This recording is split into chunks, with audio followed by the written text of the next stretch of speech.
what we got going on today is we have an old customer of ours that we did the helmet and heat wire, not heat wire, but just helmet and gutters and roof years ago.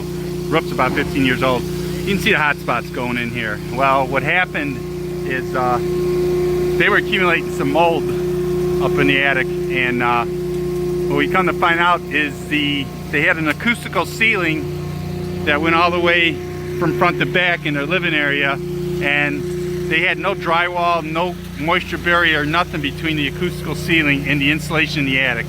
So the warm air was just constantly rushing. They had an old blown-in fiberglass insulation in there that we are now in the process of removing. So we got our little machine doing that. Our little pieces of wood they got for decking up there, and we're going to cut plywood and give them a whole new catwalk and give them places to store their stuff. And then after that's done, drywallers going to come in and remove the acoustical ceiling inside, and when they get that done, we're going to leave the 1x3 up that the ceilings are on. You can see where actually a piece of it fell down here. So there's no drywall, no vapor barrier between these two. We just had this plastic off. And the reason we're replacing is because they had and this isn't ice back up. This is all from just the mold and the growth and the amount of heat that was coming through here, through these ceiling tiles. So we're vacuuming out all the old insulation. We're doing a mold treatment on the roof decking, which is a good 5/8 roof deck.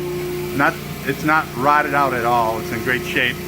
And then we're going to put a closed cell foam insulation on the rafters in the attic. And what that does is that gives them the ability to not have to worry about leaving this door open, because every time they used to open this door, it would just exasperate the hot air up there, and it wasn't a good thing. So we're getting this done. The drywaller's going to come in Monday. Today is Friday. They're going to come in Monday, take the ceiling down with the crown molding, put in our 1/2-inch drywall, get it all set and prepped and taped, reinstall the crown molding, and after they get that drywall up, then our guy's going to go up in there in his little white suit and do the spraying for the mold, and then hopefully by the end of next week, the insulation crew will be back in to do their insulation. So that's our plan, but there's going to be quite a transition here. And then we're looking at the possibility of the other rooms. None of those tiles are falling off, but we're gingerly trying to get the insulation out from up there without knocking them down.